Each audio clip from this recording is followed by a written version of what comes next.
Saya memegang teguh sumpah saya selaku hakim, memegang teguh amanah dalam konstitusi, undang-undang dasar, amanah dalam agama saya yang ada dalam Al-Quran, terkait dengan pertanyaan rekan-rekan ataupun berita yang sudah begitu luas, luar biasa, masalah konflik kepentingan dan sebagainya. Mahkamah Konstitusi mengadili norma sebuah undang-undang, bukan seperti peradilan pidana atau perdata di Mahkamah Agung. Yang diadili itu adalah norma pengujian undang-undang.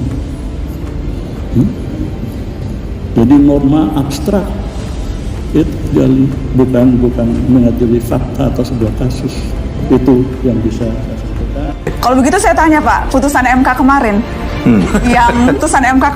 yang memutuskan memberikan pengecualian, tidak apa-apa, tidak berusia 40 tahun, asal punya pengalaman menjadi kepala daerah. Kan sebelum putusan diucapkan saya sudah berkali-kali bicara di berbagai tempat. MK secara teoritis tidak boleh memutus itu, karena MK itu negative legislature. Tapi begitu itu diputus, ada juga dalilnya bahwa setiap putusan MK Anda suka atau tidak suka, itu mengikat. Final, itu sudah tegas. Saya apa yang kurang tegas suka lagi? Tidak suka, iya, harus diikuti. Iya. Pertanyaan saya, Anda suka tidak suka? Dan Anda suka atau tidak? Saya tidak suka, karena sebelumnya saya sudah bilang itu tidak benar. Tidak benar. Iya. Ini berarti MK secara fundamental. Iya, salah. Hakim Konstitusi Arief Hidayat menyebut Mahkamah Konstitusi dewasa ini sedang tidak baik-baik saja. Hal itu disebabkan putusan Ketua MK Anwar Usman terkait batas usia calon presiden dan calon wakil presiden telah menimbulkan prahara, di mana Anwar Usman dinilai oleh masyarakat telah melakukan intervensi guna melenggangkan sang keponakan Gibran Rakabuming Raka menjadi calon wakil presiden. Sebagaimana termaktub di dalam pembukaan Undang-Undang 1945 alinea pertama bahwa sesungguhnya kemerdekaan itu ialah hak segala bangsa, dan oleh sebab itu maka penjajahan di atas dunia harus dihapuskan karena tidak sesuai dengan pri kemanusiaan dan pri keadilan. Secara belak-belakan, Arief Hidayat mengatakan situasi di Indonesia saat ini sedang tidak baik-baik saja imbas putusan tersebut, terlebih di sektor bidang kehidupan. Selanjutnya, putusan nomor 102. Mohon izin bicara Yang Mulia. Terkait sebelum dibacakan putusan terkait dengan perkara 102, sebagaimana kita ketahui bersama bahwa Sebentar, siapa? Perkenalkan, nama saya Naswindro Yang Mulia, kuasa hukum dari perkara 102. Mohon izin bicara sebentar sebelum dibacakan terkait dengan putusan perkara 102 Yang Mulia. Enggak, apa yang mau disampaikan? Baik, terima kasih kesempatannya Yang Mulia. Terkait dengan apa yang ingin kami sampaikan adalah bahwa setelah kita ketahui bersama terkait dengan permohonan yang kami ajukan ini adalah berkaitan dengan persyaratan calon presiden dan calon wakil presiden, yang kemudian kita juga sama-sama mengetahui bahwa keponakan Yang Mulia Ketua Mahkamah Konstitusi Mas Gibran Rakabuming Raka. Nanti sebentar, dengarkan putusan dulu ya. Sebentar saja Yang Mulia. Lah. Karena ini berkaitan dengan konflik bisa benturan kepentingan Yang Mulia. Jadi kami mohon Yang Mulia. Tunggu pembacaan putusan, ya. Dengarkan dulu, ya. Baik Yang Mulia, terima kasih. Kalau sidang putusan begini ini nggak ada interupsi. Karena saya sebagai hakim Mahkamah Konstitusi sedang berkabung. Karena di Mahkamah Konstitusi baru saja terjadi prahara. Ada indikasi pertanyaan apakah Indonesia sekarang sedang baik-baik saja atau tidak. Saya mengatakan di berbagai sektor bidang kehidupan Indonesia sedang tidak baik-baik saja. Oleh karena itu Bapak Ibu sekalian harus hati-hati betul.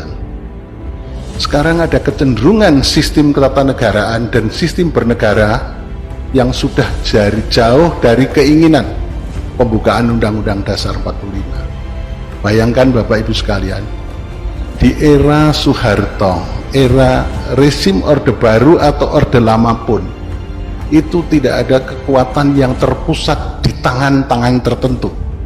Kita lihat misalnya masih ada pembagian berdasarkan yang paling kuno teorinya trias politika. Tapi sekarang Bapak Ibu sekalian, sistem ketatanegaraan dan sistem bernegara Indonesia, coba bayangkan, dia mempunyai partai politik, dia mempunyai tangan-tangan di bidang legislatif, dia mempunyai tangan-tangan di bidang eksekutif, sekaligus juga dia mempunyai tangan-tangan di bidang yudikatif. Saya sebetulnya datang ke sini agak malu. Kenapa saya pakai baju hitam? Karena saya sebagai hakim Mahkamah Konstitusi sedang berkabung.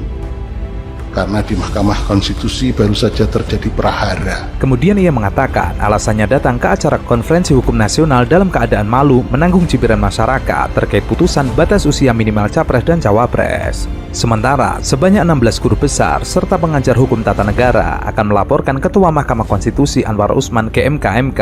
Pelaporan tersebut dugaan pelanggaran etik Anwar Usman. Hal itu lantaran ada konflik kepentingan Anwar Usman dalam putusan MK yang kemudian menjadi polemik. Bahkan mereka melihat indikasinya sudah diperlihatkan Anwar Usman jauh sebelum putusan MK pada 16 Oktober 2023. Sementara itu, Wali Kota Surakarta, Gibran Rakabuming Raka, memberi tanggapan singkat terkait status dirinya di PDI Perjuangan usai diusung oleh Partai Golkar untuk menjadi Bacawa Pres mendampingi Baca Pres Prabowo Subianto. Ia hanya mengatakan bakal memberikan penjelasan lebih lanjut. Gibran juga menyebut dirinya sudah berkomunikasi dengan PDIP terkait sikap dan perkembangan terkini. Gibran sebelumnya juga sudah menerima tawaran Partai Golkar lewat Rapimnas yang mengusung Prabowo Subianto dan dirinya sebagai bakal calon presiden dan bakal calon wakil presiden untuk Pilpres 2024. Ia menyatakan terima kasih untuk keputusan itu. Gibran juga menindaklanjuti usulan itu dengan berkoordinasi bersama Prabowo. Ia mengatakan terima kasih kepada keluarga besar Partai Golkar. Dirinya sangat apresiatif hasil Rapimnas Partai Golkar. Sementara itu, Partai Golkar resmi mengusung Prabowo Subianto dan Gibran Rakabuming Raka sebagai pasangan Baca Pres dan Bacawa Pres Pilpres 2024. Keputusan tersebut diumumkan oleh Ketua DPP Partai Golkar, Aceh Hasan Sadili, dalam Rapimnas Partai. Usulan itu nantinya akan dibawa dalam pertemuan forum Ketua Umum Partai Koalisi. Sebelumnya, Gibran Rakabuming Raka bersama para kepala daerah milenial dari PDIP, termasuk Wali Kota Medan Bobi Nasution, ditugaskan oleh PDIP menjadi juru kampanye dan juru bicara Ganjar Pranowo Mahfud MD. Hal itu tertuang dalam surat instruksi dan penugasan PDIP kepada para kepala daerah kader PDIP tertanggal 19 Oktober 2023. Sekjen PDIP Hasto Kristianto sempat menyindir pihak yang ingin mengambil jalan pintas menjelang Pilpres 2024. Hal ini merespon kabar Wali Kota Solo Gibran Rakabuming Raka akan berlabuh ke Golkar. Hingga saat ini Gibran adalah kader PDIP, sama seperti ayahnya Jokowi.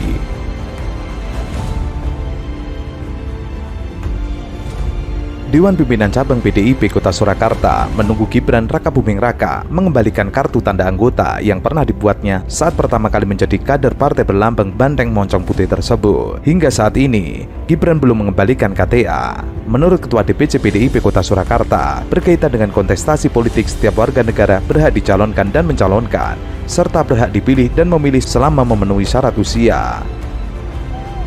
Yang saya hormati Ketua Umum Gerindra, calon presiden Pak Prabowo,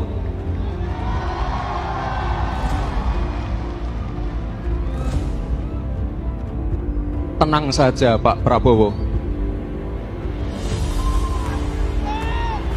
tenang saja Pak, saya sudah ada di sini.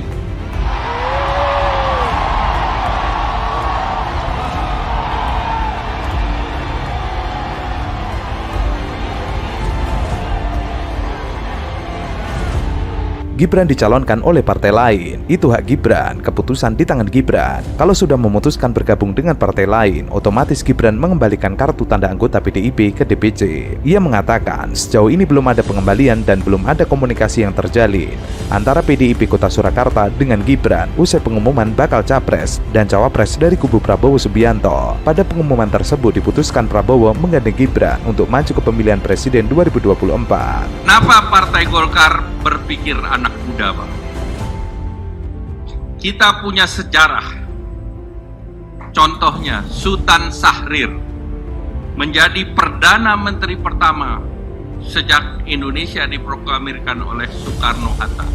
Umur Sultan Syahrir 36 tahun. Dan Sultan Syahrir adalah kepala eksekutif ataupun kepala pemerintahan.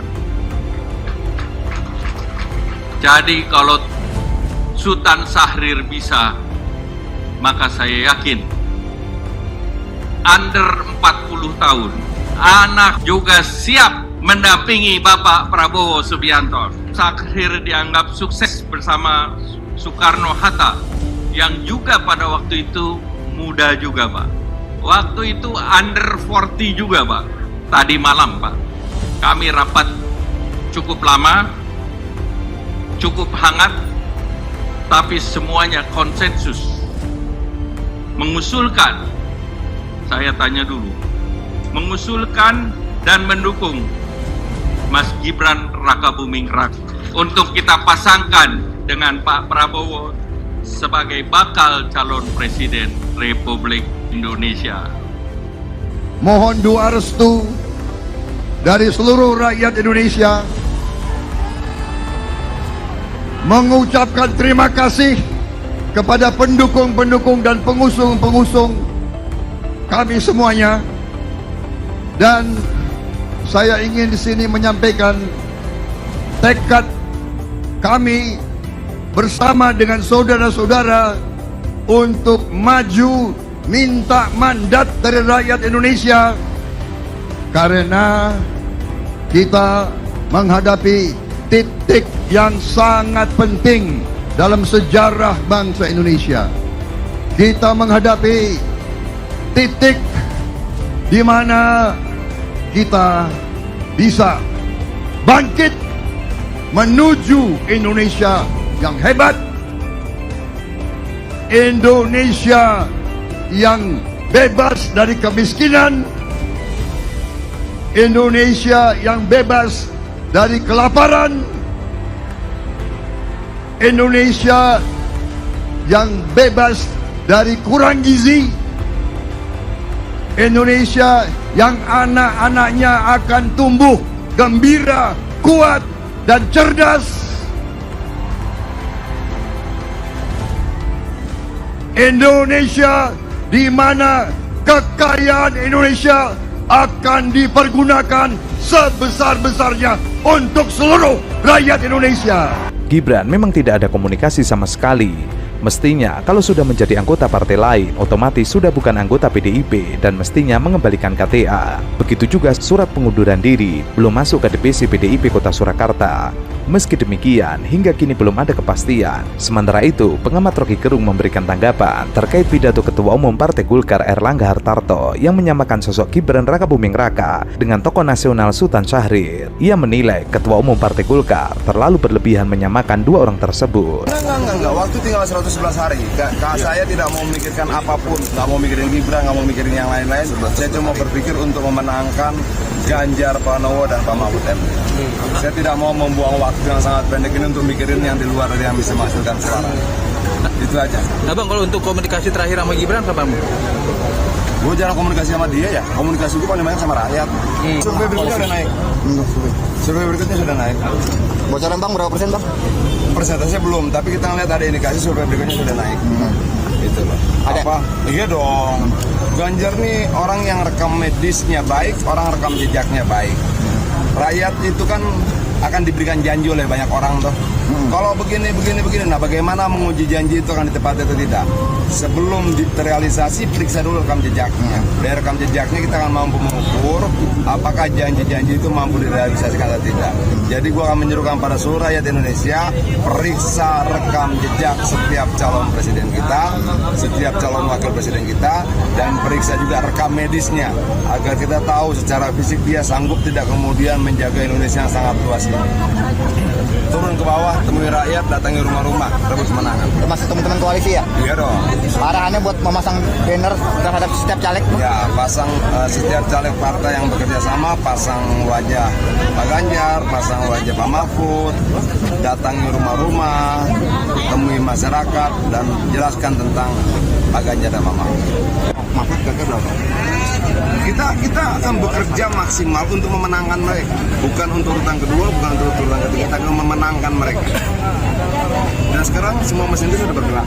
Menanggapi hal itu, pengamat Rocky Gerung kemudian membandingkan reputasi antara Gibran Rakabuming Raka dengan Sultan Syahrir yang jauh berbeda. Kalau melihat reputasi Sultan Syahrir, jelas jauh banget. Buat apa dibandingkan? Sama membandingkan Erlangga dan air mineral, jauh banget. Menurutnya, cara elite politik mencari alasan mencalonkan Gibran semakin lama semakin tidak jelas. Ia menilai Erlangga tidak perlu memberikan alasan sebab publik sudah mengetahui. Rekam jejak politik Sultan Syahrir sendiri hingga ke benua Eropa bahkan sering hadir dalam forum diskusi PBB. Sultan Syahrir jelas gagasan dan mondar-mandir ke Eropa berdebat di forum PBB. Sultan Syahrir memang tidak pernah menjadi penjual martabak.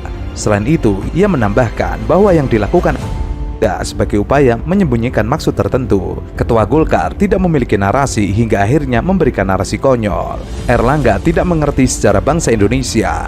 Narasi tersebut dibuat hanya untuk menyelamatkan partainya. Pengalaman kenegaraan dan berpolitik Gibran Rakabuming Raka sangat jauh di bawah Sultan Syahrir, baik di tingkat lokal maupun internasional. Kalau memang itu serius, usia misalnya disetujui menjadi boleh 35 tahun, itu disetujui, saya pikir iya. Tapi tidak harus pakai embel-embel pernah menjadi wali kota atau gubernur ikut pemilihan umum. Itu kan kalau dengan anak kalimat seperti itu kan terbaca spesial hanya untuk satu orang, untuk Gibran doang. Sekarang Anda bayangkan ya, kalau hari ini ada orang seumuran Gibran 35 tahun jadi advisernya presiden di mana, misalnya di Mesir gitu. Karena kecakapannya, visi, perspektif politiknya, jadi advisernya presiden di luar Indonesia. Tapi dia nggak pernah ikut pemilu loh di Indonesia. Lalu dia pulang, berarti dia nggak punya hak. Padahal usianya 35. Itu apa? Itu diskriminatif. Budayawan Butet Kartarjasa mengusulkan bakal cawapres Mahfud MD berdebat dengan Gibran Rakabuming Raka. Hal tersebut disampaikan Butet saat diskusi budayawan di kawasan Blok M, Jakarta Selatan. Awalnya, Butet mendukung keputusan PDIP memilih Mahfud MD sebagai bakal cawapres Ganjar Pranowo. Kemudian Butet menyinggung keputusan Koalisi Indonesia Maju mencalonkan Gibran menjadi bakal cawapres Prabowo Subianto. Ia mengatakan mengikuti podcast dengan Najwa Shihab, Pak Mahfud dan Ganjar, itu keren. Jelas tergambarkan, sementara ini beberapa waktu lalu namanya Wapres cuma kayak boneka, kan serep. Tetapi ia yakin kalau Mahfud MD menjadi Wapresnya Ganjar, jelas bukan Wapres boneka. Kemudian Butet menyebut nama Gibran. Butet mendukung Gibran segera dideklarasikan menjadi bacawa Wapres. Ia pun mendorong Gibran berdebat dengan Mahfud. Butet lalu menyindir Gibran tidak berpengalaman untuk berdebat dengan Mahfud. Ia mengatakan sangat rindu nanti kalau ada debat. Wapresnya debat 35 tahun lawan Profesor Mahfud MD. Apik banget. Itu perdebatan paling keren Wapres panjang sejarah Indonesia. Profesor doktor dan berpengalaman 2 tahun. 2 tahun kok berpengalaman. Jadi Wapresnya Mas Ganjar jelas bukan Wapres boneka. Iya. Ini bagi tugas politik hukum ya jelas Pak Mahfud. Ya toh, masa tak lontong. Yang kedua, ini juga bersyukur sore ini karena tadi lewat medsos Pak ada info macam-macam katanya Mas Gibran tidak hadir di acara deklarasi yang nanti malam atau besok gitu ya. Saya justru mengharapkan Mas Gibran itu maju jadi wapres, penting sekali karena saya sangat merindukan nanti kalau ada perdebatan, wapresnya debat 35 tahun lawan Profesor Mahfud MD.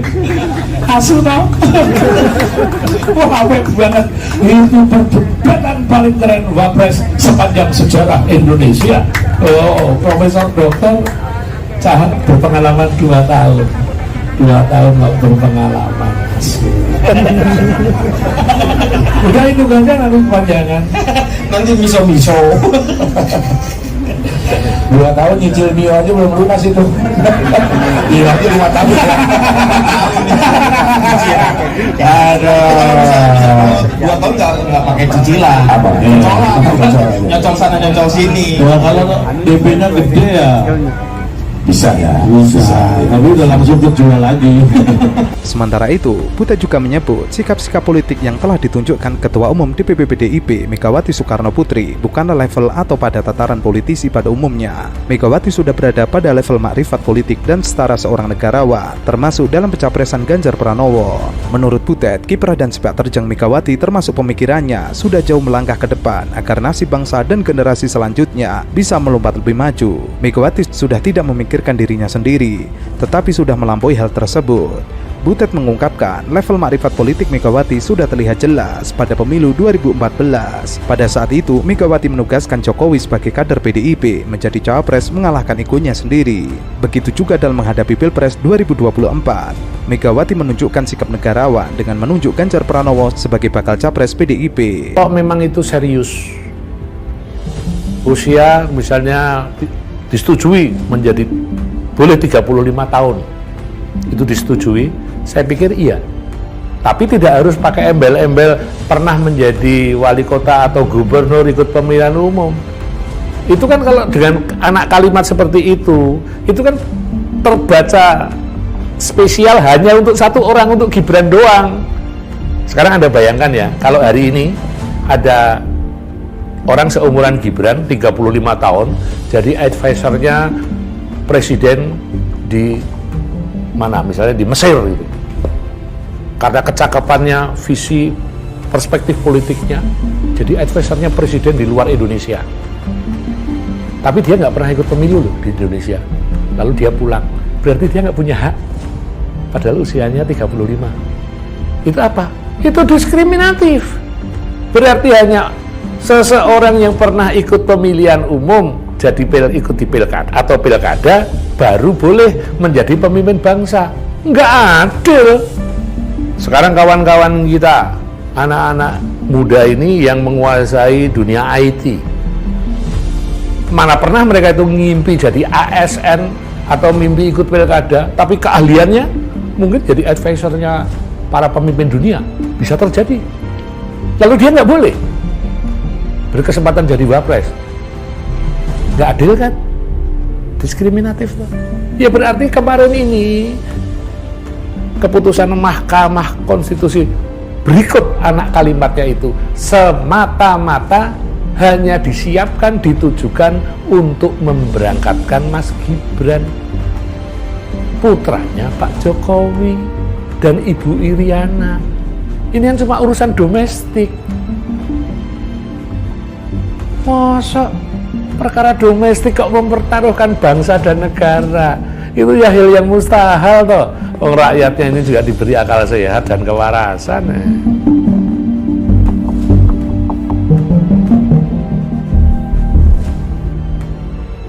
Sementara itu, Butet Kartarjasa mengirim surat kepada Presiden Jokowi dan mengingatkan bahwa rakyat Indonesia bukan orang bodoh. Ia menyebut dirinya bukan bermaksud menggurui, tetapi sekedar mengingatkan Presiden Jokowi selagi masih ada kesempatan. Dalam suratnya, Butet mengaku sedih ia membeberkan keresahannya setelah Mahkamah Konstitusi mengabulkan sebagian gugatan uji materi soal usia calon presiden dan calon wakil presiden yang membuat putra Jokowi, Gibran Rakabuming Raka, berpotensi maju dalam Pilpres 2024. Ia berpendapat jika nantinya Gibran melenggang menjadi calon wakil presiden Prabowo Subianto, itu menjadi awal datangnya bencana moral. Rakyat Indonesia bukan orang bodoh yang tidak bisa membaca peristiwa. Rakyat punya kecerdasan membaca yang tersembunyi di balik semua itu. Butet menyebut dirinya tidak ingin warisan yang dibuat Presiden Jokowi akan rontok karena adanya peristiwa tersebut. Ia pun menjelaskan sejak tahun 1998 dirinya berjuang demi lahirnya seorang presiden yang patut dijadikan contoh dan teladan. Sekarang ia merasa sudah memiliki, tinggal setahun lagi bekerja seperti kemarin. Kebanggaan itu akan abadi, namun semuanya buyar. Butet mengaku percaya Jokowi memiliki pemikiran dan insting yang tajam yang akhirnya bisa memberikan yang terbaik untuk memenuhi harapan semua pihak yang bekerja di ranah kebudayaan. Koalisi Indonesia Maju yang terdiri dari 8 partai politik, yaitu Partai Golongan Karya, Partai Amanat Nasional, Partai Demokrat, Partai Gerindra, Partai Gelora, Partai Bulan Bintang, Partai Garda Republik dan Partai Prima yang dihadiri lengkap oleh ketua umum masing-masing dan sekretaris jenderal masing-masing. Kita telah berembuk secara final, secara konsensus, seluruhnya sepakat mengusung Prabowo Subianto sebagai calon presiden Koalisi Indonesia Maju untuk 2024-2029 dan Saudara Gibran Rakabuming Raka sebagai calon wakil presiden dari Koalisi Indonesia Maju. Hari ini, Megawati dijejali dengan persoalan pelik, betapa tidak anak dan orang tua anak yang dibesarkannya bisa dipersepsikan meninggalkan dirinya dalam keadaan terluka parah. Pak Jokowi gue udah ngono lho, mentang-mentang. Lah iya, padahal Pak Jokowi kalau nggak ada PDI Perjuangan juga, aduh kasihan dah.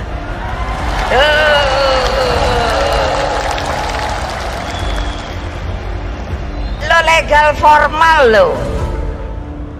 Beliau jadi presiden tuh nggak ada kan ini. Legal formal diikuti terus kan sama saya. Aturannya, aturan mainnya. Ya dulu maaf, maaf. Siapa sih yang tahu Pak Jokowi? Megawati memberikan mereka kehormatan melalui karpet merah yang digelarnya dan mengorbankan diri anak dan kader-kadernya sendiri. Putra Presiden Jokowi kini dicalonkan sebagai Wakil Presiden Republik Indonesia dari partai politik lain. Langkah politik yang dilakukan oleh dinasti Presiden Jokowi yang menurut ukuran manusia normal sangat bisa menyakitkan. Tentu saja Megawati, anak-anak, dan para kadernya terluka dengan langkah ini. Nggak apa-apa kan belum, baru diusulkan kan belum akan. Menyatakan akan menindaklanjuti Pak Prabowo. Ya sudah koordinasi belum? Tanya dulu ke Mas Gibran, sudah koordinasi belum? Apakah sudah atau belum? Ya, saya nggak tahu, coba ditanya ke Mas Gibran. Terus jawabannya semuanya. Gimana? Ya itu memang seorang negarawan harus seperti itu, nggak menyatakan dukungannya kepada salah satu calon dalam kontestasi Pilpres yang akan datang. Justru apa yang disampaikan beliau itulah betul-betul seorang negarawan. Presiden Republik Indonesia tidak boleh berpihak dalam kontestasi Pilpres yang akan datang karena berkeinginan agar jalannya pesta demokrasi tahun 2024 itu bisa berjalan dengan baik, lancar, adem, ayem, gembira, rakyat tidak tertekan, tidak deg-degan. Saya apresiasi apa yang disampaikan oleh Pak Jokowi. Kan baru 3 yang kemudian sudah mendaftar, ada 2. Apa yang dilakukan Pak Jokowi, menurut saya pasti beliau bisa menempatkan dirinya sebagai Presiden Republik Indonesia, presidennya seluruh rakyat Indonesia. Sebagai ayah tadi Pak Jokowi merestui apa? Pencalonan dari Gibran, ada tanggapan? Ya nggak tahu, tanya dulu sama Pak Jokowi sebagai bapaknya. Apa jawabannya? Ya pastinya kalau seorang bapak akan mendukung anaknya yang terbaik untuk anaknya.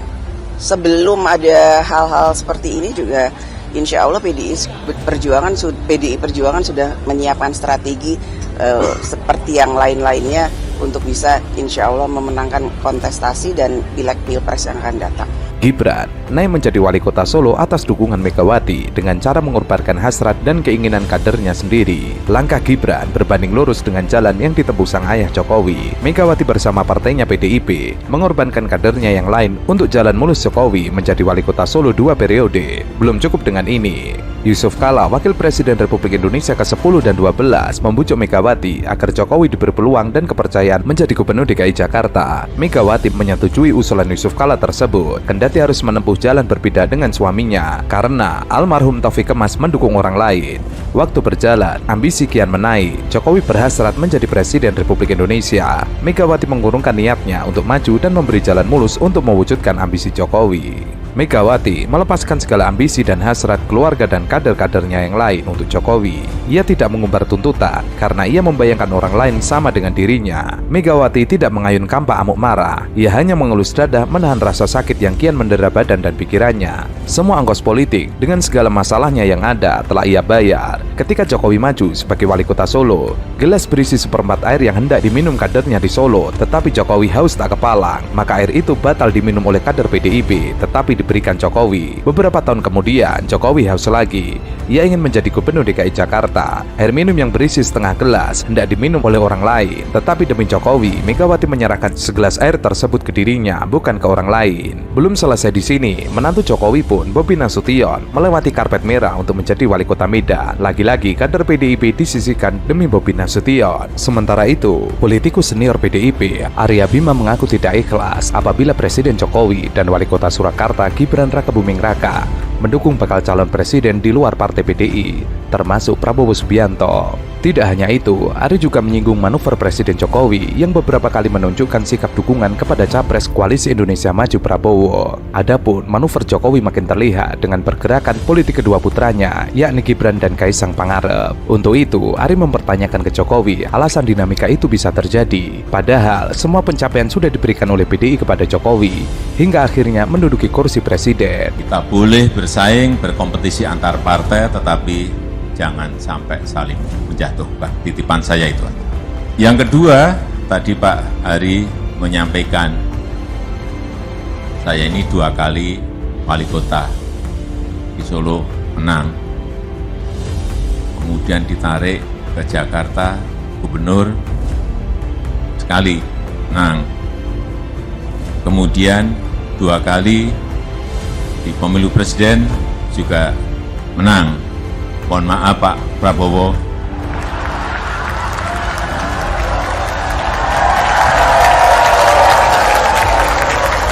Kelihatannya setelah ini jatahnya Pak Prabowo.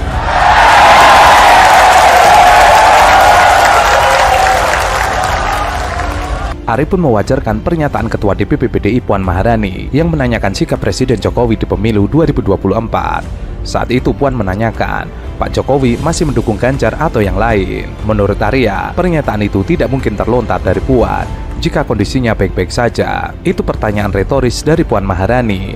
Menjadi sesuatu yang salah tentang dukungan Jokowi ke Ganjar dan Mahfud MD, semuanya diserahkan ke Jokowi. Sementara itu, Sekretaris Jenderal PDIP Hasto Kristianto mengemukakan bahwa seseorang dalam berpolitik menggunakan cara-cara yang curang, maka yang bersangkutan akan memperoleh bencana. Hasto menekankan bahwa seluruh pihak menghindari cara-cara curang dalam berpolitik, sebab Indonesia membutuhkan sosok pemimpin yang bisa membangun masa depan bangsa dengan jumlah penduduk yang mencapai 300 juta jiwa. Menurut Hasto, kehadiran Ganjar Pranowo dan Mahfud MD sebagai bakal pasangan calon presiden dan wakil presiden justru membuat sambutan yang positif bagi masyarakat. Apakah kami bodoh dan gak tahu semua ini? Apakah kami juga tidak berhak curiga? Apakah saya salah kalau ingin pertandingan ini berjalan dengan fair? Bahwa Mahkamah Konstitusi, bahwa polisi, bahwa semua alat negara seharusnya menjadi wasit saja, bukan jadi pemain juga. Apakah saya salah ketika saya ingin demokrasi berjalan dengan hukum yang menjadi penjaga, bukan mengawal orang yang ingin berkuasa?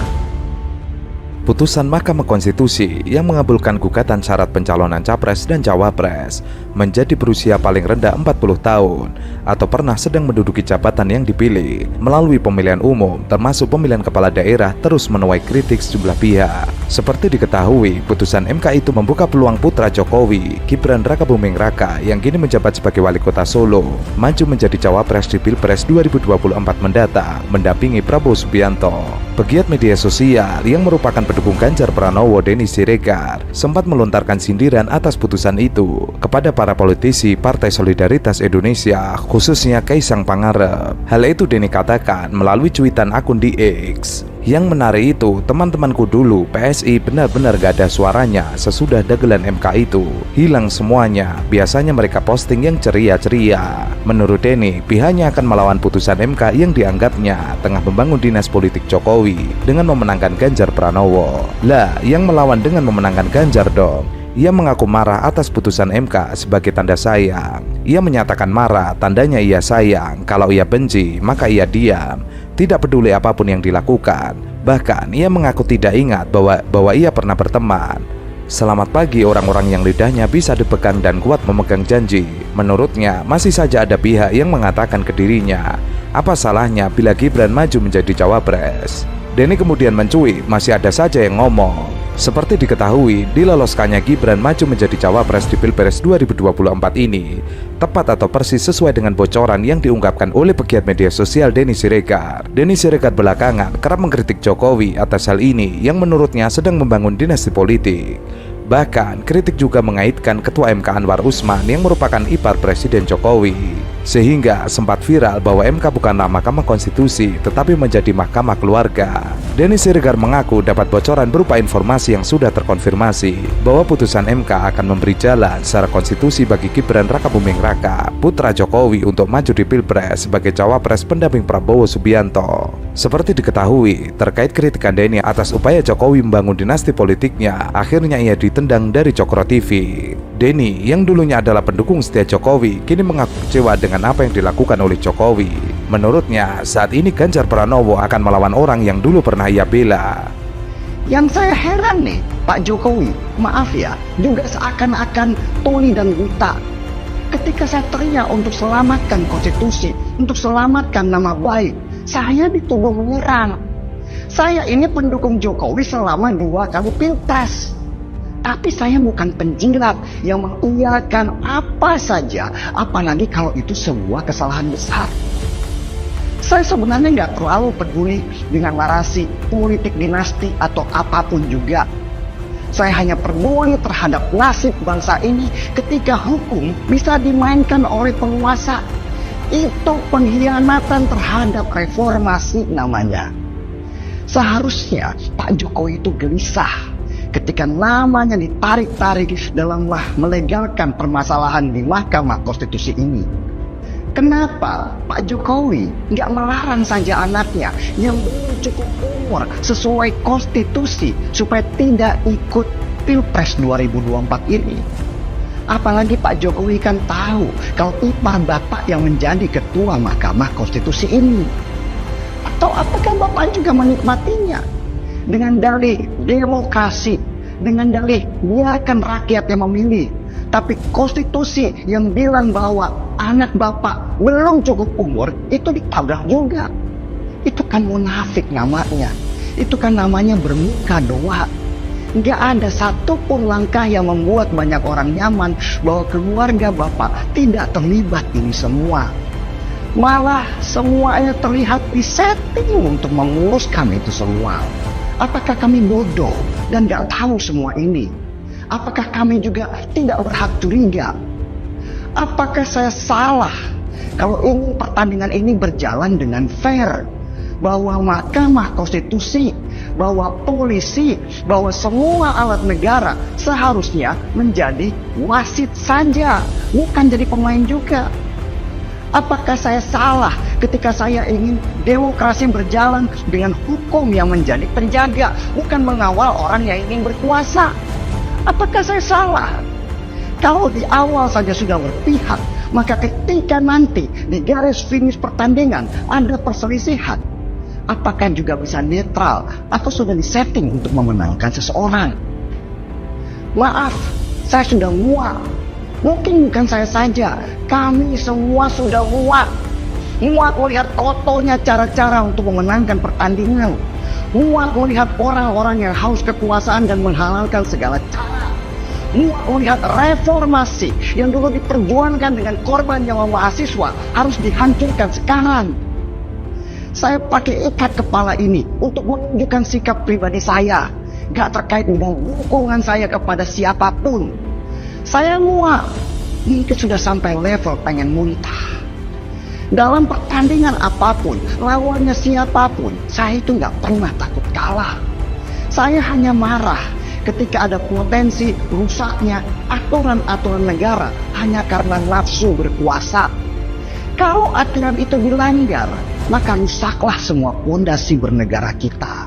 Semoga Mahkamah Konstitusi bisa dengan bijak memperkirakan dampak buruk yang akan terjadi. Ingat Pak Hakim, jabatan itu sementara. Kalian adalah para wakil Tuhan di dunia. Pertanggungjawabannya itu jauh lebih berat daripada kami orang biasa. Dan jangan jual itu dengan harga murah. Jangan sampai rasa muak ini akhirnya menjadi Denny Siregar mengatakan, Ia heran dengan Jokowi. Maaf, seakan-akan tuli dan buta.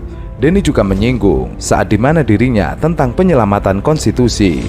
Ketika ia berteriak untuk menyelamatkan konstitusi untuk selamatkan nama baik dirinya dituduh menyerang, Denny mengingatkan bahwa dirinya adalah pendukung Jokowi selama 2 kali pilpres. Ia pendukung Jokowi selama 2 kali pilpres, tapi ia bukan penjilat yang mengiyakan apa saja. Apalagi kalau itu sebuah kesalahan besar. Denny kemudian mengatakan bahwa dirinya sebenarnya tidak terlalu peduli dengan narasi politik dinasti. Ia hanya peduli jika hukum bisa dimainkan oleh penguasa itu pengkhianatan terhadap reformasi.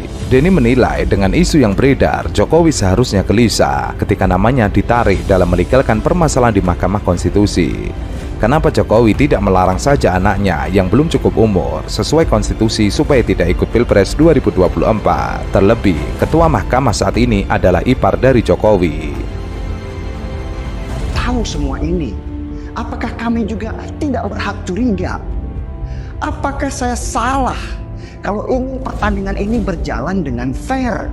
Bahwa Mahkamah Konstitusi, bahwa polisi, bahwa semua alat negara seharusnya menjadi wasit saja, bukan jadi pemain juga. Apakah saya salah ketika saya ingin demokrasi berjalan dengan hukum yang menjadi penjaga, bukan mengawal orang yang ingin berkuasa? Pegiat media sosial Denny Siregar dengan lantang mulai mengkritik Presiden Jokowi. Padahal selama 2 kali pemilihan presiden, Denny adalah pendukung dari Jokowi. Kritikan itu dilakukan Denny Siregar atas dugaan di mana Mahkamah Konstitusi telah meloloskan gugatan batas usia Capres dan Cawapres pada Pilpres 2024 mendatang yang diduga untuk Gibran Rakabuming Raka. Maka Gibran Rakabuming Raka, putra sulung Jokowi yang masih muda itu, dapat menjadi cawapres dari Prabowo Subianto. Denny Siregar mengatakan ia heran dengan Jokowi. Maaf, seakan-akan tuli dan buta. Denny juga menyinggung saat dimana dirinya tentang penyelamatan konstitusi. Ketika ia berteriak untuk menyelamatkan konstitusi untuk selamatkan nama baik dirinya dituduh menyerang, Denny mengingatkan bahwa dirinya adalah pendukung Jokowi selama 2 kali pilpres. Ia pendukung Jokowi selama 2 kali pilpres, tapi ia bukan penjilat yang mengiyakan apa saja. Apalagi kalau itu sebuah kesalahan besar. Denny kemudian mengatakan bahwa dirinya sebenarnya tidak terlalu peduli dengan narasi politik dinasti. Ia hanya peduli jika hukum bisa dimainkan oleh penguasa itu pengkhianatan terhadap reformasi. Denny menilai dengan isu yang beredar, Jokowi seharusnya gelisah ketika namanya ditarik dalam melegalkan permasalahan di Mahkamah Konstitusi. Kenapa Jokowi tidak melarang saja anaknya yang belum cukup umur sesuai konstitusi supaya tidak ikut Pilpres 2024? Terlebih, ketua mahkamah saat ini adalah ipar dari Jokowi. Tahu semua ini, apakah kami juga tidak berhak curiga? Apakah saya salah kalau ingin pertandingan ini berjalan dengan fair? Bahwa Mahkamah Konstitusi, bahwa polisi, bahwa semua alat negara seharusnya menjadi wasit saja, bukan jadi pemain juga. Apakah saya salah ketika saya ingin demokrasi berjalan dengan hukum yang menjadi penjaga, bukan mengawal orang yang ingin berkuasa? Apakah saya salah? Kalau di awal saja sudah berpihak, maka ketika nanti di garis finish pertandingan ada perselisihan, apakah juga bisa netral atau sudah disetting untuk memenangkan seseorang? Maaf, saya sudah muak. Mungkin bukan saya saja, kami semua sudah muak. Muak melihat kotornya cara-cara untuk memenangkan pertandingan. Muak melihat orang-orang yang haus kekuasaan dan menghalalkan segala cara. Muak melihat reformasi yang dulu diperjuangkan dengan korban nyawa mahasiswa harus dihancurkan sekarang. Saya pakai ikat kepala ini untuk menunjukkan sikap pribadi saya, gak terkait dengan dukungan saya kepada siapapun. Saya muak, mungkin sudah sampai level pengen muntah.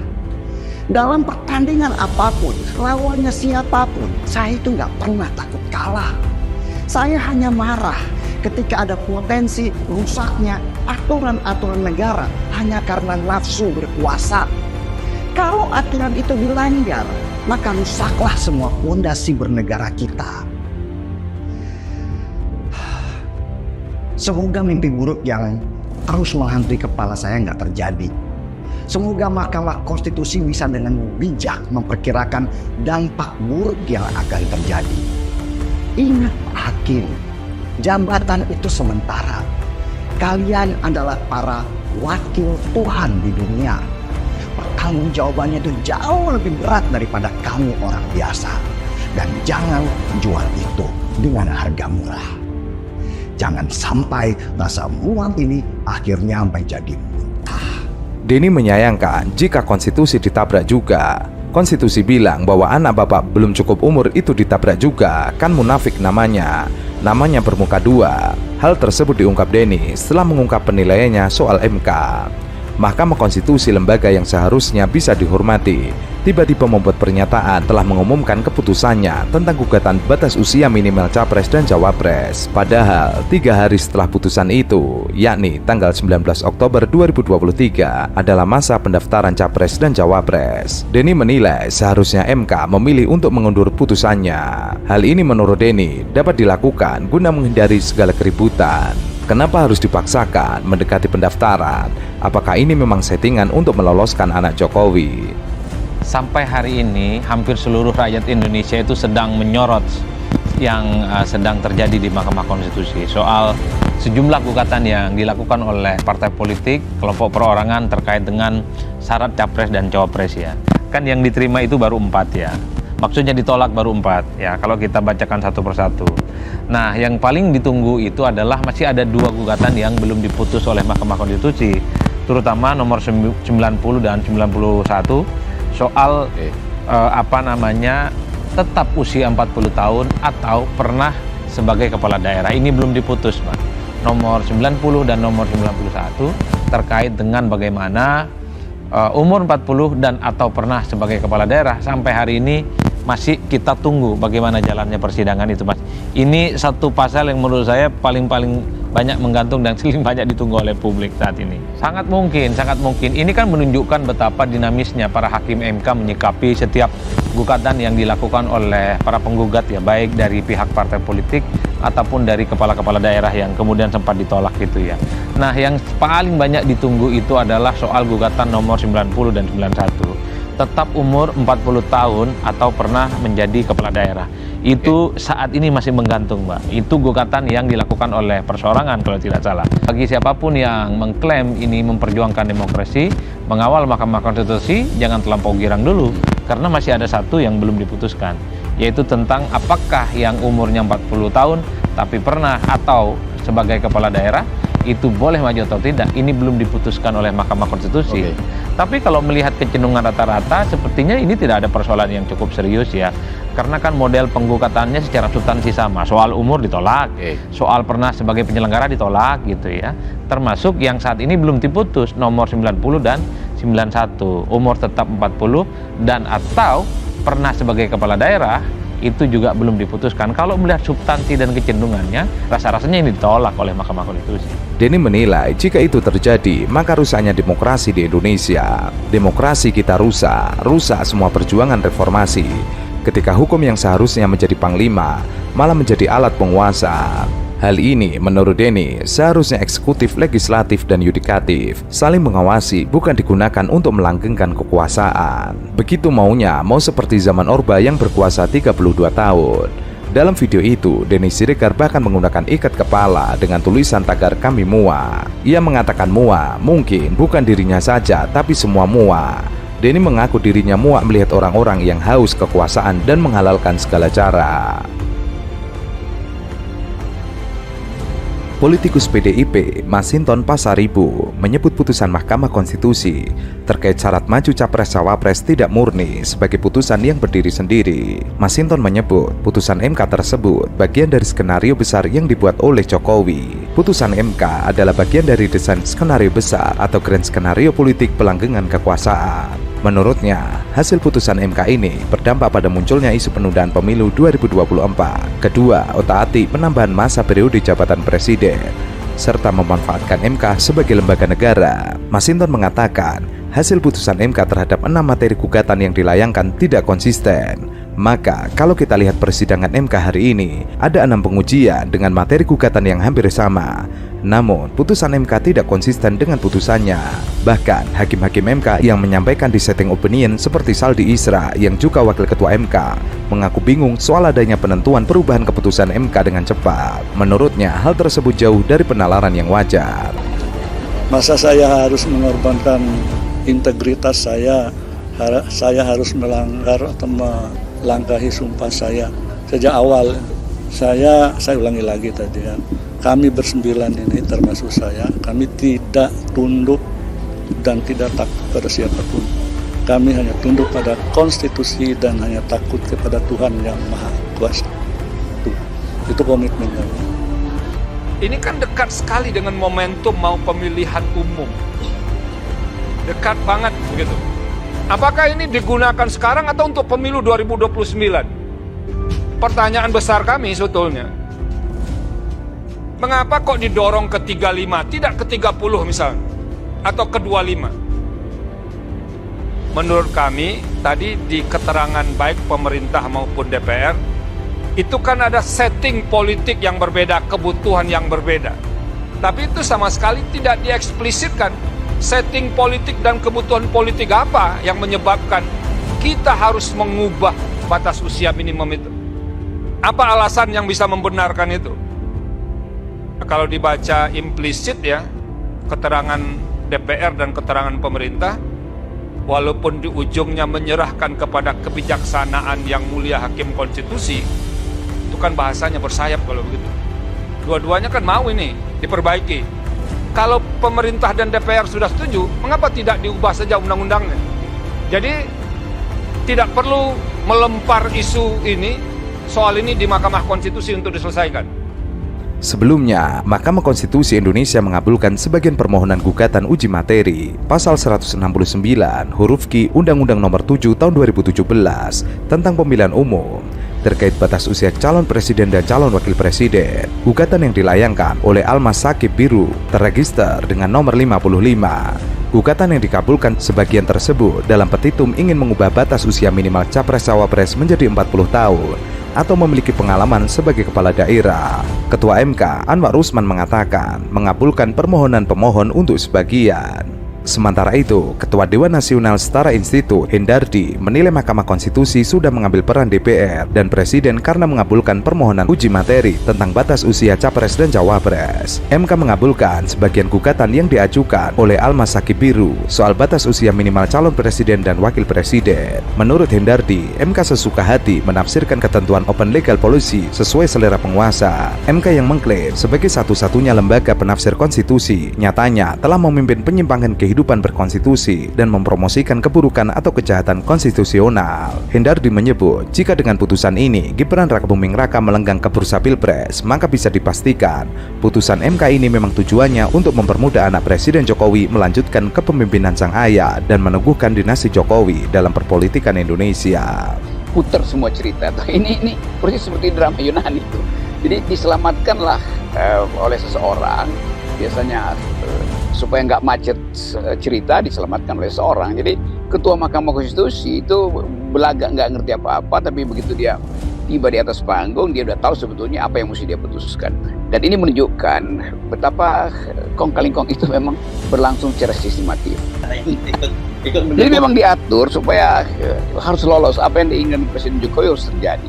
Jadi apapun orang, kan sebetulnya kita dari awal merasa ya tunggu di ujung deh apa sih sebetulnya. Di soal ada pemenasan tapi kemudian semua diprank oleh Ketua Mahkamah Konstitusi yang juga pasti habis teleponan dengan Presiden Jokowi, dan Jokowi tentu memantau keadaan itu, tapi memang disiapkan skenario supaya seolah-olah ada perbedaan pendapat, nanti kemudian dianggap bahwa itu udah jadi keputusan final.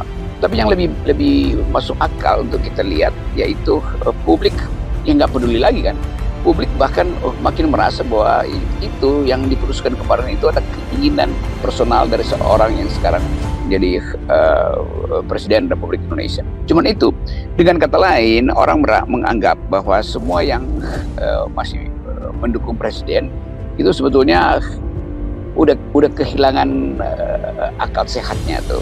Jadi Presiden Jokowi akhirnya menunjukkan watak dia yang sesungguhnya. Sementara itu, bakal calon presiden Koalisi Perubahan, Anies Baswedan, mengaku tidak terpengaruh dengan keputusan Mahkamah Konstitusi terkait perubahan syarat pendaftaran calon presiden dan calon wakil presiden. Dirinya tidak mau berkomentar banyak. Ia telah fokus pada persiapan. Sementara itu, ia menegaskan selama peserta pemilihan presiden adalah warga Indonesia, tidak masalah. Apapun keputusan MK tidak mempengaruhi persiapan Anies dan Muhaimin menghadapi Pilpres 2024. Apa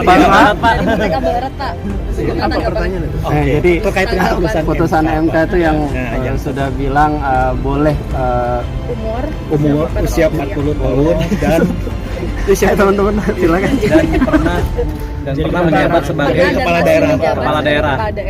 Bagaimana tanggapan Bapak? Setiap keputusan pengadilan harus kita hormati, kita hargai, dan itu bersifat mengikat.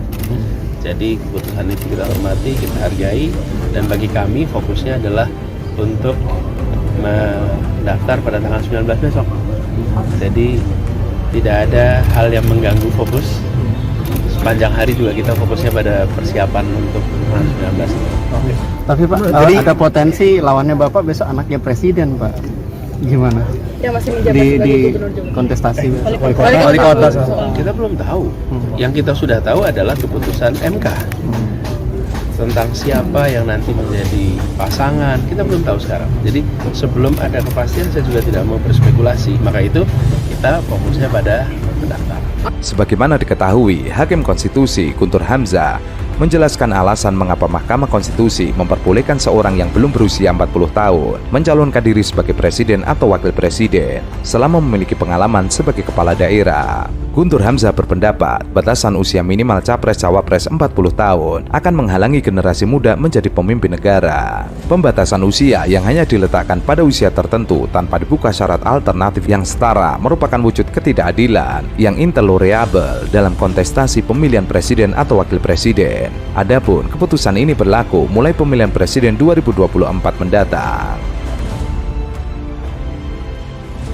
Mahkamah Konstitusi akan menjadi sorotan karena akan membacakan putusan gugatan syarat usia capres dan cawapres. Jika MK kabulkan gugatan tersebut, maka peluang putra sulung Jokowi Gibran Rakabuming Raka menjadi cawapres terbuka lebar. Menanggapi itu, budayawan Butet Kartarjasa mendoakan ada keajaiban dan mukjizat bahwa putusan yang dikabulkan MK itu berlaku untuk Pilpres 2029, bukan 2024. Butet mengatakan ia berdoa ada keajaiban semesta mukjizat. Pertama, mukjizatnya adalah MK memutuskan untuk diberlakukan pada tahun 2029. Doa berikutnya yaitu Gibran enggak maju sebagai cawapres. Butet yakin Gibran tahu diri sebagai wali kota Solo, masih belum punya akar dan belum punya banyak pengalaman sebagai pemimpin bangsa. Ia berdoa agar Gibran tidak bersedia karena Gibran menyadari masih belum punya akar, belum punya pengalaman sebagai pemimpin bangsa, baru punya pengalaman di level kota. Ia meyakini Gibran mewarisi sikap ayahnya. Ia menambahkan, Gibran mewarisi sikap ayahnya. Jokowi memiliki sikap tahu diri. Gibran diyakini juga akan berguru pada ayahnya tersebut. Berkah yang ketiga, kalau itu terjadi, Presiden Jokowi punya legasi yang sangat kuat sebagai barometer seorang pemimpin yang baik, seorang pemimpin yang melayani selama 10 tahun. Butet merasa yakin Gibran mewarisi dan mempraktekkan politik yang baik serta punya akar. Baginya, Gibran bukan petualang politik sehingga sadar bisa bersikap. Kalau hari ini masih yakin Gibran akan mendampingi Prabowo, mudah-mudahan Gibran punya kejernihan berpikir dan tidak bersedia menjadi cawapres. Ia khawatir jika Gibran benar-benar menjadi cawapres mendampingi Prabowo Subianto. Kekhawatiran itu berpengaruh terhadap seluruh kebaikan Jokowi selama 2 periode sebagai presiden. Meski masih menunggu keputusan MK, nama Gibran terus dispekulasikan menjadi bakal cawapres. Dari poros koalisi mendukung Prabowo mengakui figur putra bungsu Jokowi itu masuk bursa pendamping Prabowo. Bahkan relawan pendukung sudah bersuara beri dukungan terhadap Prabowo duet dengan Gibran. Ini kan dekat sekali dengan momentum mau pemilihan umum. Dekat banget begitu. Apakah ini digunakan sekarang atau untuk pemilu 2029? Pertanyaan besar kami sebetulnya. Mengapa kok didorong ke 35, tidak ke 30 misalnya? Atau ke 25. Menurut kami, tadi di keterangan baik pemerintah maupun DPR, itu kan ada setting politik yang berbeda, kebutuhan yang berbeda. Tapi itu sama sekali tidak dieksplisitkan. Setting politik dan kebutuhan politik apa yang menyebabkan kita harus mengubah batas usia minimum itu? Apa alasan yang bisa membenarkan itu? Kalau dibaca implisit ya, keterangan DPR dan keterangan pemerintah, walaupun di ujungnya menyerahkan kepada kebijaksanaan yang mulia Hakim Konstitusi, itu kan bahasanya bersayap kalau begitu. Dua-duanya kan mau ini diperbaiki. Kalau pemerintah dan DPR sudah setuju, mengapa tidak diubah saja undang-undangnya? Jadi tidak perlu melempar isu ini, soal ini di Mahkamah Konstitusi untuk diselesaikan. Tidak, saya tidak percaya. Ya. Apakah PDIP akan diam? Apakah kekuatan-kekuatan Islam modernis yang dulu setengahnya mendukung Prabowo dan sekarang kemudian ke Anies Baswedan itu akan berdiam? Saya tidak yakin itu. Ya, itu yang pertama. Ya, bahwa ini semua tentu sudah diperhitungkan, sudah ada yang memperhitungkan langkah-langkahnya dan lain sebagainya. Tidak pernah ada orang berpolitik itu karena semuanya itu menunggu nasib gitu ya, atau menunggu kejadian kemudian baru diantisipasi, direspons gitu. Enggak, ini tipikal politisi ya. Dalam catatan saya itu 6 bulan sebelum Gibran menjadi wali kota Solo, Pak Jokowi masih bilang bahwa anaknya tidak tertarik politik, karena anaknya tidak ada yang tertarik politik. Ya, mereka lebih tertarik pada bisnis. Tapi 6 bulan kemudian apa yang terjadi? Menantunya dan anaknya menjadi calon wali kota. Dan mereka pun juga menjadi pengusaha, kan bukan pengusaha yang, ya maaf ya saya tidak merendahkan, tetapi dibandingkan dengan banyak pengusaha-pengusaha seusia mereka dan lain sebagainya jauh lebih sukses gitu ya. Tapi pilihan menjadi politisi mungkin lebih menarik untuk mereka gitu. Dan itulah yang mereka lakukan. Dari sejumlah kader dan pengurus Gerindra di daerah juga merekomendasikan Gibran sebagai baca pres Prabowo di 2024. Sementara itu, Sekretaris Jenderal DPP PDIP, Hasto Kristianto, mengingatkan kepada seluruh hakim Mahkamah Konstitusi untuk menjunjung tinggi sikap kenegarawan. Hal ini menanggapi batasan gugatan usia capres dan cawapres. Usia capres dan cawapres di MK yang memasuki fase pembacaan putusan pada Senin 16 Oktober 2023. Menurutnya, hakim MK harus menjaga marwah lembaga penegak konstitusi tersebut, sehingga mereka dalam memutuskan sebuah perkara harus mendengar berbagai aspirasi yang datang dari masyarakat. Hasto mengatakan dirinya percaya dengan hakim Mahkamah Konstitusi harus memegang sikap kenegarawan, mengedepankan kepentingan bangsa dan negara. Sudah banyak suara-suara dari masyarakat yang disampaikan untuk menjaga marwah dari MK. Hasto menyinggung pemerintah era Orde Baru yang cenderung otoriter dan bertindak semena-mena terhadap masyarakat. Dirinya meyakini suara-suara itu didengar karena pengalaman ketika menghadapi pemerintah yang otoriter 32 tahun Orde Baru. Ketika suara rakyat tidak didengarkan, maka yang ditampilkan adalah kekuatan moral, kekuatan politik. Dalam keputusan kongres partai, makanya banyak yang selalu mau memutarbalikkan, mau menggoreng-goreng. Mengapa PDI diam saja, tidak pernah mau mencalonkan seseorang, bla bla bla bla bla bla. Kalian siapa yang membuat manuver keluar? Karena apa? Tidak ada di dalam PDI Perjuangan itu yang namanya main 2 kaki, main 3 kaki, melakukan manuver. Kenapa? Karena saya diberi oleh kalian sebuah hak yang namanya hak prerogatif. Hanya ketua umum yang menentukan siapa yang akan menjadi calon presiden dari PDI Perjuangan. Sudah menunjukkan prestasinya di Solo dan merupakan salah satu kandidat yang mungkin memang bisa dipertimbangkan. Jadi nggak ada, jangan melihat muda tua atau kemudian laki atau perempuan, semuanya punya kesempatan yang sama untuk bisa maju dan berjuang di kontestasi. Kan cawapres.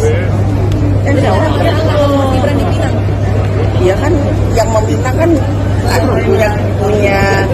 punya pertimbangan tertentu, tinggal yang dipinang mau atau enggak, itu aja kan baru berandai-andai. Kenapa sih mengharapkan Mas Kaisang bergabung dengan koalisi?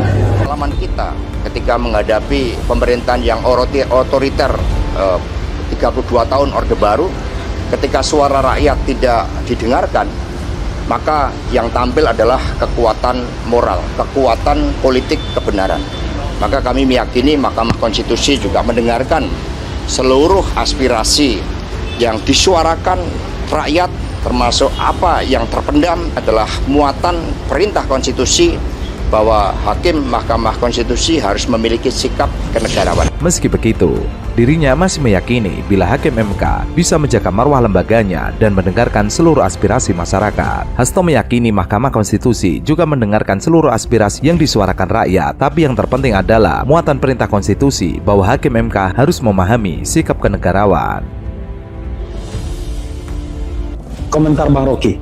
Yang pertama, Mahkamah Konstitusi itu dirancang sebagai peralatan negara, bukan peralatan kepala negara. Itu intinya tuh.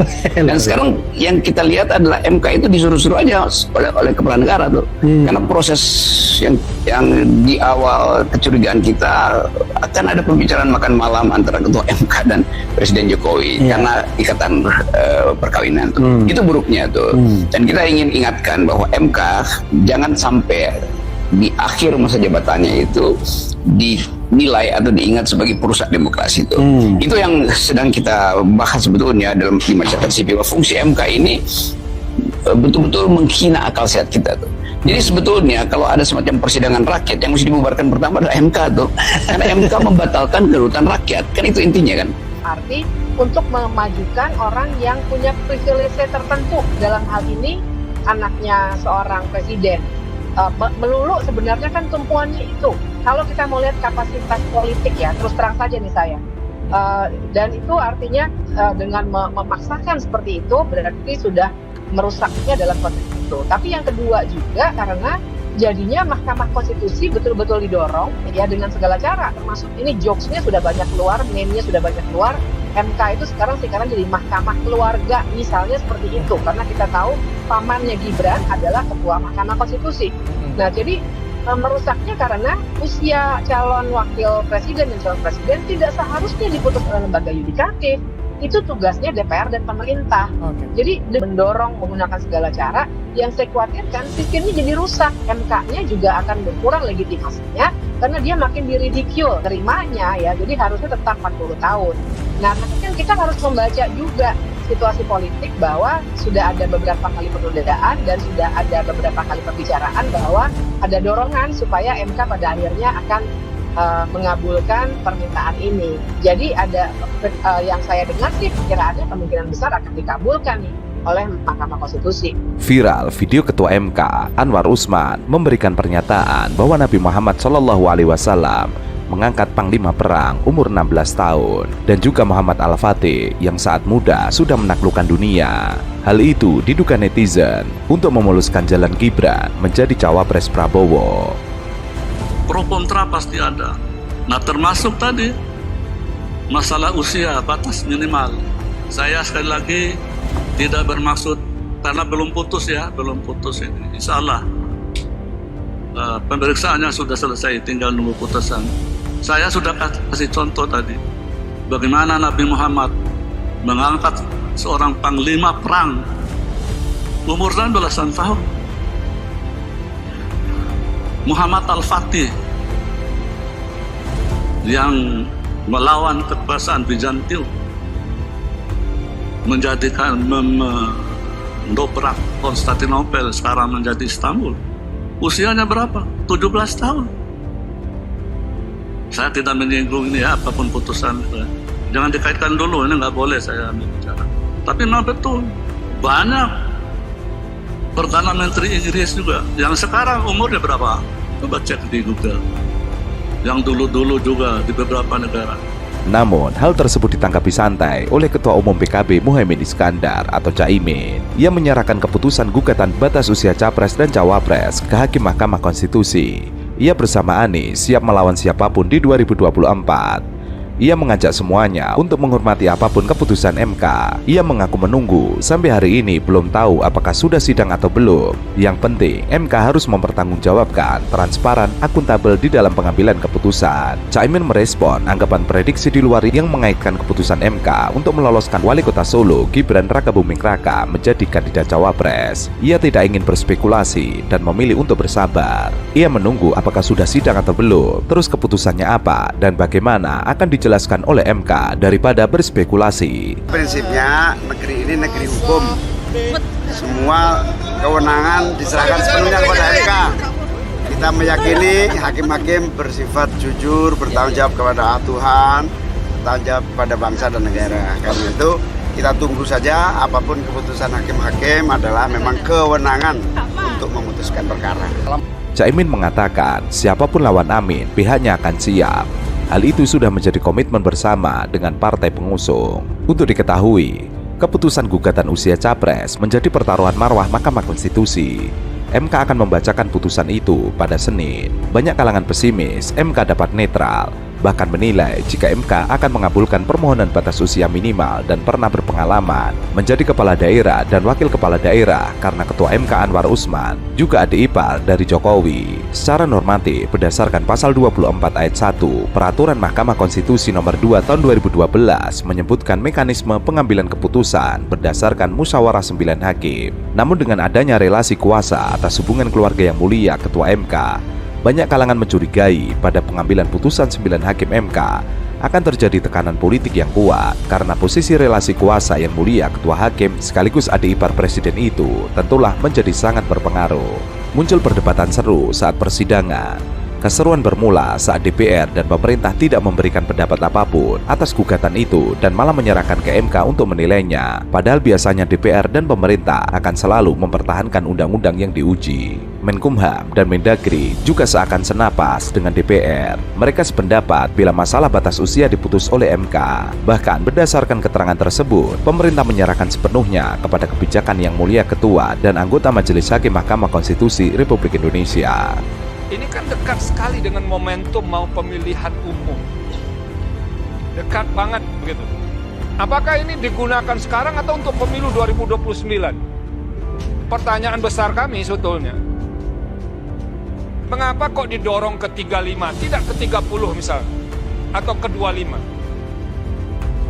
Menurut kami, tadi di keterangan baik pemerintah maupun DPR, itu kan ada setting politik yang berbeda, kebutuhan yang berbeda. Tapi itu sama sekali tidak dieksplisitkan.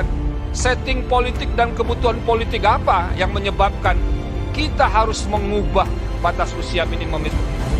Apa alasan yang bisa membenarkan itu? Nah, kalau dibaca implisit ya, keterangan DPR dan keterangan pemerintah, walaupun di ujungnya menyerahkan kepada kebijaksanaan yang mulia Hakim Konstitusi, bukan bahasanya bersayap kalau begitu. Dua-duanya kan mau ini diperbaiki. Kalau pemerintah dan DPR sudah setuju, mengapa tidak diubah saja undang-undangnya? Jadi tidak perlu melempar isu ini, soal ini di Mahkamah Konstitusi untuk diselesaikan. Wakil Ketua MK, Saldi Isra kaget bila legislatif dan eksekutif sudah sama-sama setuju. Mengapa tidak diubah saja undang-undangnya dan tidak perlu dibawa ke MK? Kalau dibaca implisit, keterangan DPR dan keterangan pemerintah, walaupun di ujungnya menyerahkan kepada kebijaksanaan yang mulia Hakim Konstitusi, bahasanya bersayap, dua-duanya mau diperbaiki. Kalau pemerintah dan DPR sudah setuju, mengapa tidak diubah saja undang-undangnya? Jadi tidak perlu melempar isu Mahkamah Konstitusi untuk diselesaikan.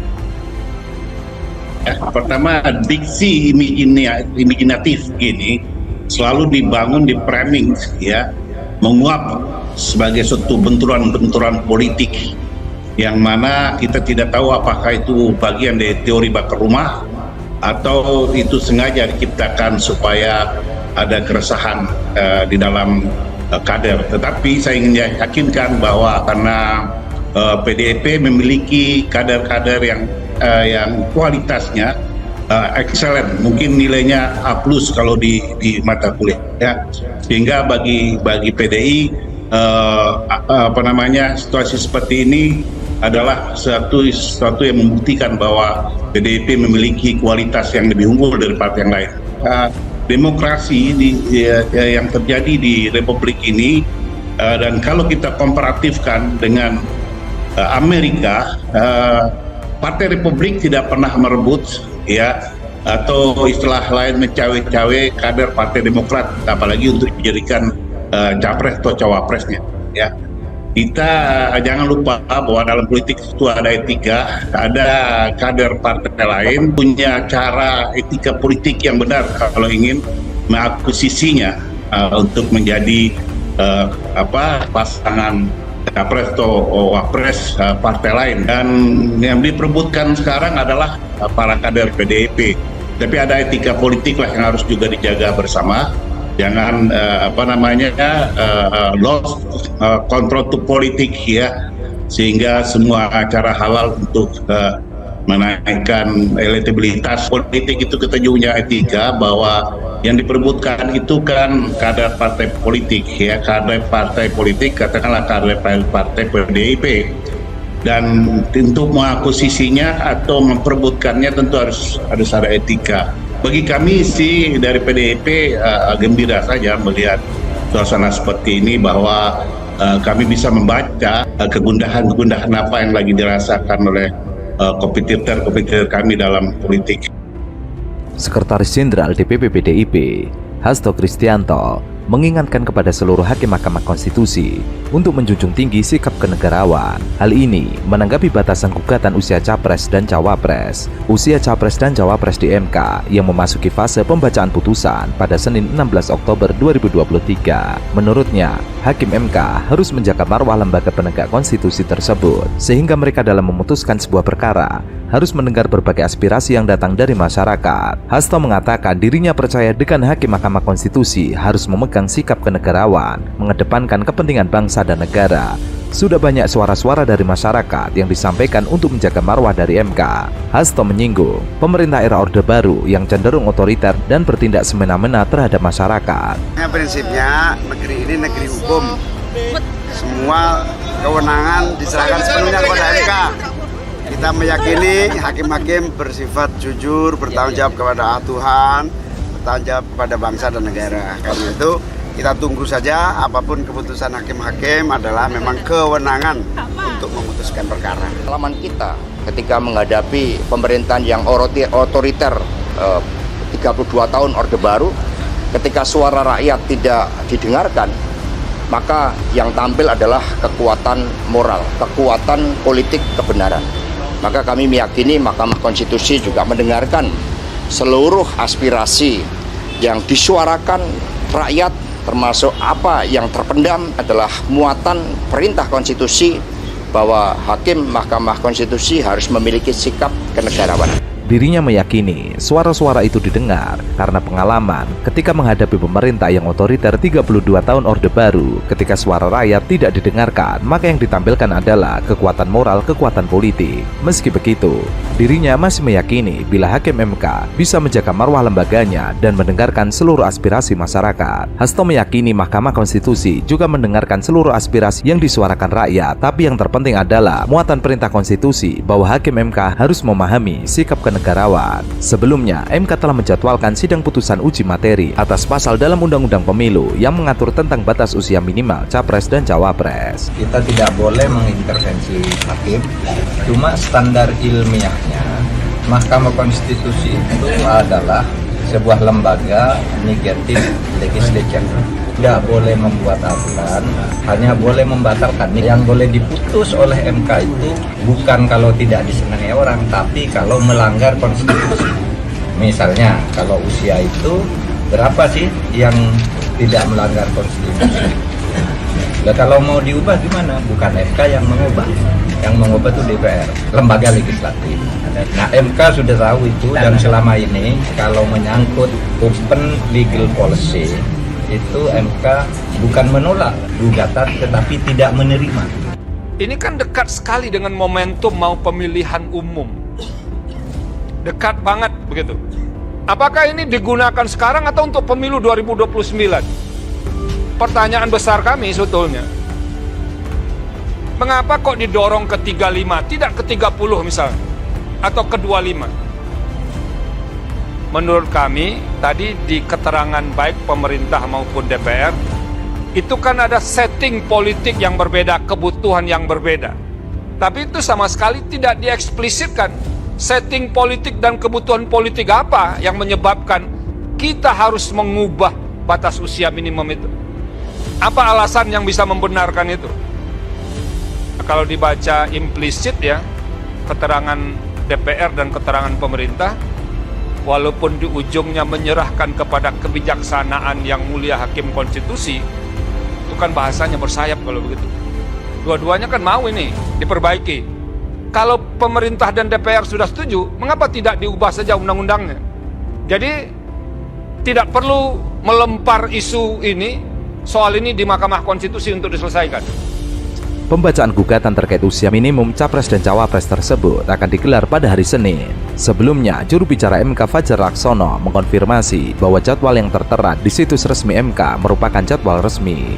Sementara itu, pengamat Rocky Gerung mengamini pernyataan pers yang dikeluarkan Ketua Dewan Nasional Setara Institut, Hendardi, tentang uji material batas usia Cawapres di Mahkamah Konstitusi. Menurut Rocky, Presiden dan Mahkamah Konstitusi berkomplot untuk membatalkan dasar-dasar demokrasi. Kemarahan publik harus diucapkan secara tegas bahwa rakyat menuntut keadilan konstitusi. Gugatan mengenai batas usia calon wakil presiden di Undang-Undang Pemilu ini diajukan oleh Partai Solidaritas Indonesia, kini dipimpin Kaisang Pangarep, putra bungsu Jokowi. Adapun Mahkamah Konstitusi kini dipimpin oleh Anwar Usman yang merupakan adik ipar Jokowi. Mahkamah Konstitusi disebut-sebut telah selesai menggelar rapat permusyawaratan hakim atas permohonan uji materi pasal 169 huruf Q huruf 7 tahun 2017 tentang pemilu. Pasal ini berbunyi, persyaratan menjadi calon presiden dan calon wakil presiden adalah berusia paling rendah 40 tahun. Ketika Mahkamah Konstitusi mengabulkan uji materi tentang batas usia capres dan cawapres tersebut, Rocky Gerung menilai MK akan menggudita konstitusi dan memperburuk proses-proses pendidikan politik masyarakat. Hal tersebut juga dinilai tidak masuk akal secara etis karena konflik kepentingan keluarga.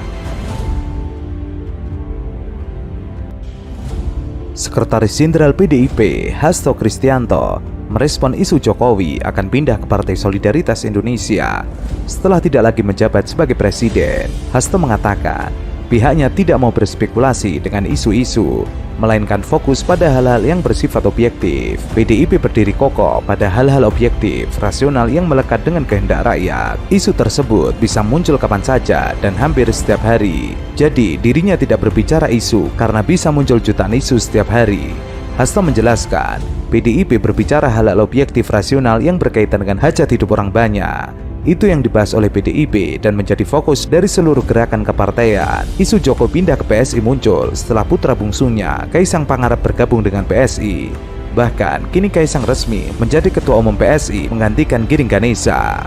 Sementara itu, Sekretaris Jenderal Partai Solidaritas Indonesia, Raja Juli Antoni, ia mengatakan surat permohonan PSI untuk bertemu dengan Ketua Umum PDIP Megawati Soekarno Putri telah mendapat balasan dari pihak PDIP. Raja menjelaskan pertemuan PSI dengan PDIP bakal diatur setelah Megawati pulang dari luar negeri. Ia mengaku mendapat WA dari Hasto bahwa suratnya telah diterima, insya Allah akan diatur ketika Megawati pulang dari luar negeri. Raja berharap komunikasi yang akan dilakukan dengan PDIP ini bisa memberikan manfaat kepada PSI.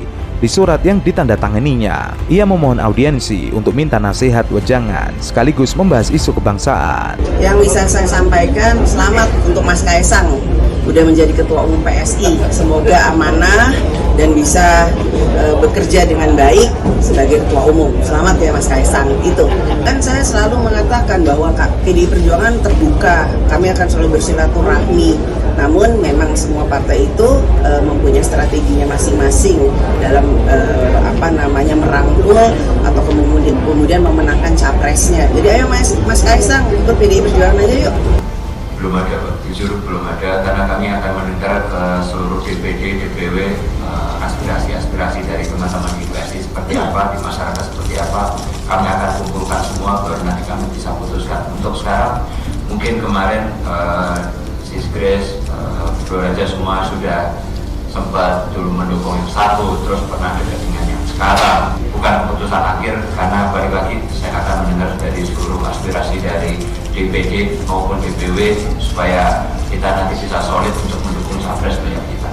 Diberitakan sebelumnya, Ketua PDIP Puan Maharani merespon wacana Ketua Umum Partai Solidaritas Indonesia, Kaisang Pangarep bertemu dengan Megawati Soekarno Putri. Puan mengajak Kaisang untuk bertemu dengan dirinya dulu sebelum menemui Ketua Umum PDIP itu. Puan mengatakan, "Ayo Mas Kaisang, bertemu dengan saya dulu." Puan mengatakan dirinya menunggu kesediaan putra Presiden Jokowi untuk bertemu dengannya. "Ayo Mas Kaisang, ketemu dengan Mbak Puan. Yuk, ini sudah ditunggu sama Mbak Puan." Ayo Mas Kaisang ketemu Mbak Puan dulu. Ayo kapan mau ketemu Mbak Puan? Yuk. Nih udah ditunggu nih sama Mbak Puan Mas Kaisang. Puan menerangkan PDIP berharap semua partai politik mendukung Ganjar Pranowo sebagai Capres 2024. Sebelumnya, Kaisang mengaku akan bertemu dengan seluruh ketua umum partai politik termasuk Prabowo Subianto dan Megawati Soekarno Putri. Ia akan datang ke Hambalang, datang ke Teuku Umar, dan semua akan didatangi. Kaisang ketua PSI sekarang ya, dan saya pikir PSI satu partai anak muda yang menurut saya sih bagus banget mereka hadir ya. Jadi kita jangan terus berburuk sangka juga begini begitu, enggak perlu, biarkan aja anak-anak muda memang mau gitu ya. Saya terus terang sangat mengapresiasi keberanian Kaisang untuk memimpin dan juga apresiasi kepada pengurus-pengurus PSI seperti Sana dan sebagainya yang memilih Kaisang untuk jadi ketua PSI kan. Itu generasi Anda juga. Untuk informasi, bergabungnya Kaisang ke PSI membuat publik semakin tidak percaya dengan Jokowi. Bagaimana mungkin di internal keluarganya sendiri dapat berbeda pandangan? Padahal PDIP telah mati-matian untuk memperjuangkan dan mendukung Jokowi, baik saat menjadi wali kota Solo, Gubernur DKI Jakarta, sampai menjadi presiden 2 periode. Selain itu, Jokowi juga menunjukkan kelemahannya karena tidak dapat memberikan kepercayaan di lingkungan terkecil sekalipun, yakni keluarganya. Apalagi di lingkungan yang lebih besar, yakni negara. Publik melihat dengan masuknya Kaisang ke PSI menunjukkan keluarga Jokowi tidak terlalu nyaman dengan PDIP yang merupakan parpol yang membesarkan namanya sampai saat ini. Hal tersebut membuktikan bahwa sewaktu-waktu sangat mungkin Jokowi berbeda pandangan serta meninggalkan PDIP sebagai parpol yang telah membesarkannya. Kaisang saja tidak selesai oleh Jokowi. Bagaimana dengan dirinya? Publik yakin dalam waktu yang tidak begitu lama Jokowi akan meninggalkan PDIP jika ada hal yang prinsipal yang tidak sejalan. Bu Mega, Pak Jokowi itu krek ya, punya emotional bonding, punya desain masa depan. BRIN itu kan desain bersama-sama, Badan Riset Inovasi Nasional, punya komitmen. Jadi politik itu jangan melihat apa yang tampak di permukaan, lihat hubungan batinnya. Lihat komitmen terhadap masa depan, lihat komitmen terhadap rakyat Indonesia. Melihat Presiden Jokowi, Ibu Mega, PD Perjuangan itu dalam satu nafas sejarah yang panjang. Ya, dan itulah yang akan dilakukan. Jadi Pilpres itu selalu membawa kejutan. Tetapi kejutannya itu apa? Bahwa yang melanjutkan kepemimpinan dari Presiden Jokowi adalah sosok yang bisa memimpin dari keluarganya, kemudian memimpin masyarakatnya dari Jawa Tengah, dan kemudian memimpin Indonesia Raya kita. Itu kejutan yang nanti akan muncul di dalam Pilpres 2024, dan itu dipersiapkan secara bersama-sama, baik oleh Ibu Mega, oleh PD Perjuangan, maupun juga oleh Presiden Jokowi. Bukan yang sekedar tampak, harus melihat strategi yang tidak tampak. Ya, publik boleh berpendapat, rakyatlah yang menentukan. Tetapi bagi PD Perjuangan, Pak Ganjar itu hasil dari gemblengan PD Perjuangan yang menyatu dengan rakyat, gemblengan Ibu Megawati Soekarno Putri, dan juga Bapak Presiden Jokowi. Dalam strategi pemenangan pemilu ada berbagai taktik, skenario, tapi muaranya adalah sama. Selain itu, bisa jadi dukungan kepada Ganjar oleh Jokowi dan keluarganya masih setengah hati. Sehingga pada akhirnya dimunculkan Kaisang yang justru memilih PSI sebagai tempat berlabuhnya. Tidak hanya itu, kemungkinan keluarga Jokowi merasa terkekang dengan berbagai macam tekanan dari PDIP. Bahkan bisa jadi tidak suka dengan stempel petugas partai. Sehingga pada akhirnya perlahan membuat perlawanan secara terbuka dimulai dari Kaisang. Sementara itu, PDIP yang memiliki aturan bagi keluarga kader untuk tidak boleh bergabung ke partai lain. Akan tetapi putra Jokowi, Kaisang Pangarep malah bergabung ke Partai Solidaritas Indonesia. Banyak pengamat menilai bahwa Jokowi pasti paham akan aturan tersebut. Adapun larangan itu diatur dalam ADART PDIP nomor 25A. Jokowi paham dengan resiko yang bakal ditelannya pasca Kaisang bergabung ke PSI, yakni pemecatan. Pemecatan itu pernah tegas dilakukan PDIP terhadap Gubernur Maluku Murad Ismail. Kala itu istrinya bergabung ke Partai Amanat Nasional dan mendaftarkan diri sebagai bakal calon legislatif. Atas keputusan istrinya, Murad pun dicopot dari Ketua DPD PDIP Maluku dan dipecat. Lantas bagaimana dengan Jokowi? Masyarakat banyak menanti tindakan PDIP terhadap Jokowi setelah Kaisang memutuskan tidak bergabung ke partai berlambang banteng moncong putih itu. Saya memegang teguh sumpah saya selaku hakim, memegang teguh amanah dalam konstitusi, undang-undang dasar,